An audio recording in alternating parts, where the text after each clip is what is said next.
Top Sortie, votre rendez-vous thématique comme chaque vendredi avec Morgane Lasdis-Pesson. Ça va? Bah oui, et toi? Ça va très bien. Aujourd'hui, on va parler de la fête des fraises à Carros avec vous, monsieur le maire. On l'évoque dans un instant, mais d'abord l'interview de la semaine avec toi, Morgane. Exactement. Alors là aussi, c'est plein de gourmandises. Elle s'appelle Juliette Delacroix. Elle est magnifique. C'est une comédienne hors pair. Vous avez peut-être pu la voir au théâtre dans Une histoire d'amour. Et cette fois-ci, eh bien, c'est la version cinématographique que je vous propose d'une histoire d'amour toujours. Donc c'est la pièce à succès d'Alexis Michalik qui va d'ailleurs présenter les Molières le 24 avril prochain, donc dans quelques jours sur France 3. Là, donc c'est l'adaptation de sa pièce. C'est lui-même qui l'a réalisée. Il avait déjà fait ça pour Edmond. Donc on n'est pas du tout dans la même esthétique voilà, cinématographique. Par contre, on retrouve vraiment sa patte, cette fluidité, cette façon de raconter des histoires avec une émotion complètement folle.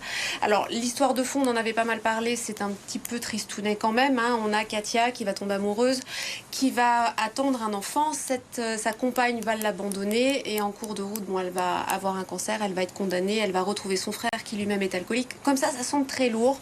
Et pourtant, le film est d'une beauté absolument rare et vraiment, je vous invite à aller le voir en salle. C'est sorti déjà le 12 avril, mais ça se joue encore, donc il n'y a pas de date pour aller voir un bon film. Je vous invite à retrouver donc tout de suite Juliette Delacroix, Alexis Michalik pendant les Molières, et puis bien sûr, allez les voir tous au cinéma avec la troupe originelle de la pièce, c'est important de le souligner. Il y a des moments quand tu découvres le film, tu te dis « Ouf, ah oui, c'est dur ». Mais juste après, ça c'est la force de l'écriture d'Alexis, paf, il te met un rire, il désamorce. Donc c'est un mélodrame. Pour moi, c'est vraiment un mélodrame, mais avec vraiment des zones de rire, parce qu'on sait qu'on rit aussi dans le drame, et que c'est ce qui sauve. Et ce film, je trouve qu'il est fort là-dessus, c'est qu'on arrive à rire alors que c'est vraiment triste ce qui est en train d'arriver. Il y a des soirs où tu rentres un peu travaillé.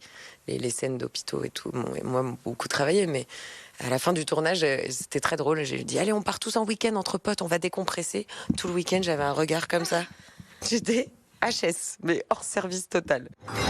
Toi, moi, papa, maman, tu crois qu'on est incapable d'avoir une histoire d'amour qui dure, je veux dire?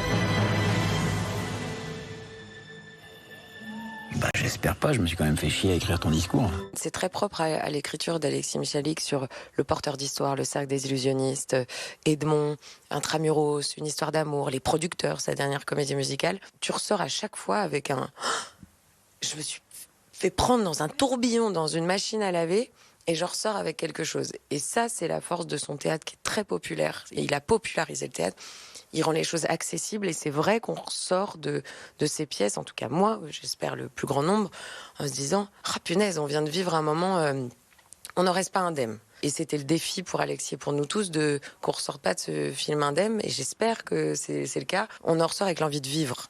J'ai un copain qui est venu le voir il y a quelques jours, on l'a présenté au Max Linder à Paris, il est ressorti, il m'a dit « j'ai envie de boire une bière fraîche, de parler de la vie, de vivre. J'ai envie de vivre. » C'est curieux, parce que ça parle pas de choses très joyeuses pour autant, mais il y a de l'espoir partout.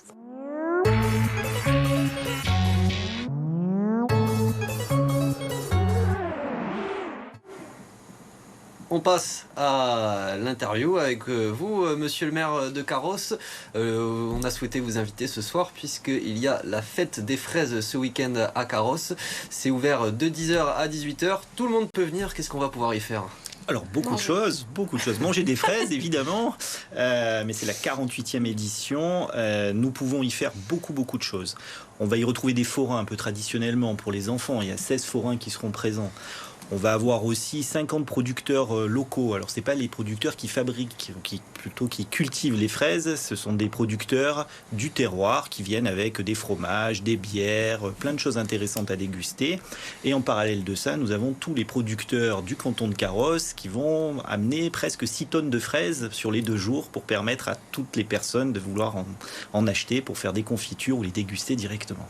Alors, si je fais un petit peu ce parallèle, on peut dire que la fraise de Carros, c'est un peu comme le citron de Menton. Elle mérite aussi d'être mise en valeur, comme c'est le cas pour le citron à Menton. Alors, tout à fait, c'est exactement la même chose. La différence quand même, c'est que mes prédécesseurs, Pierre Jaboulet en l'occurrence, un maire de Carros, avait eu l'idée géniale de faire correspondre la production d'un fruit avec 2 marqueurs de la Côte d'Azur exceptionnels. à l'époque, les fraises arrivaient en même temps que le Grand Prix de Formule 1 et le Festival de Cannes. Et ça permettait d'avoir des débouchés commerciaux extrêmement importants, notamment dans tous les palaces, pour toutes les personnes qui venaient à ces événements. Ce qui a amené beaucoup de renommée pour notre magnifique petit fruit acidulé. Alors vous l'avez dit, c'est la 48e édition cette année. Vous pouvez un peu revenir sur l'histoire de cet événement et puis comment il s'est modernisé aussi cette année? Alors l'idée c'était d'ancrer au départ, il y a 48 ans, c'était d'ancrer la production de fraises à Carros qui n'existait pas. Il n'y avait pas une tradition millénaire comme pour d'autres fruits.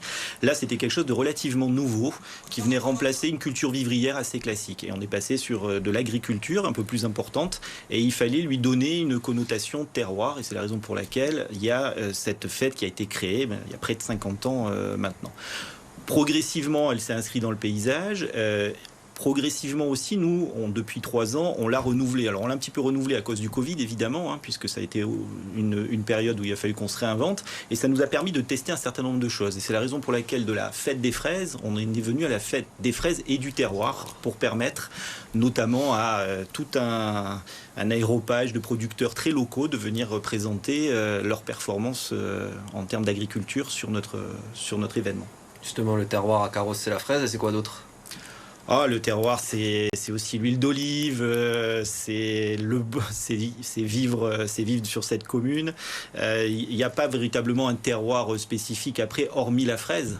Alors après, on ne peut pas être le premier bassin industriel du département et être le premier bassin agricole non plus, mais on a globalement toutes les cultures que l'on peut retrouver classiquement sur les communes aux alentours. Sauf de la vigne, puisqu'on n'est pas exposé du bon côté, puisqu'on est soleil levant. Et la problématique du soleil levant, c'est que ça développe le mildiou. Donc nos anciens ont fait un peu de vigne à une époque, mais puisque je vous parle de ça, parce que juste en face de Carros, il y a Bélé, qui est un autre terroir très connu, mais qui lui est soleil couchant et a d'autres avantages, mais pas celui d'avoir des fraises. Alors ça va être l'occasion de valoriser le circuit court et puis les producteurs locaux. Très rapidement, qu'est-ce qu'elle a de spécial, la fraise de Carros? La fraise de Carros, ce qu'elle est de spécial, c'est qu'elle arrive, l'espèce, parce que vous savez, il y a plusieurs types de fraises évidemment, mais celle qui est choisie, elle est conduite par les agriculteurs de manière à avoir une fraise qui est relativement petite, très charnue, avec un petit goût acidulé et très sucré en fin de dégustation. C'est ce qui lui donne cette caractéristique assez exceptionnelle. Eh bien, on viendra goûter tout ça ce week-end à Carros. Merci beaucoup, monsieur le maire. Je rappelle, la fête de la fraise, c'est ce week-end. C'est ouvert à tous. L'entrée est gratuite de 10h à 18h. On passe tout de suite à l'agenda.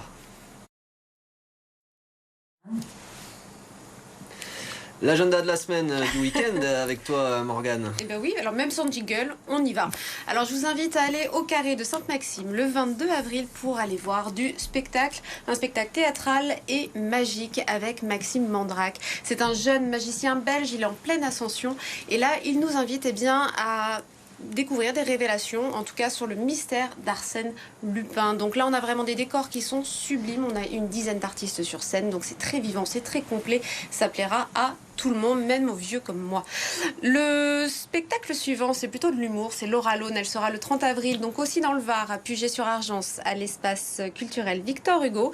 Donc là, on est sur une énorme tournée française qui affiche complète dans beaucoup de salles. Donc je sais qu'on n'est pas très loin du complet là aussi. Donc on se dépêche. Son nouveau spectacle s'intitule Glory Alléluia.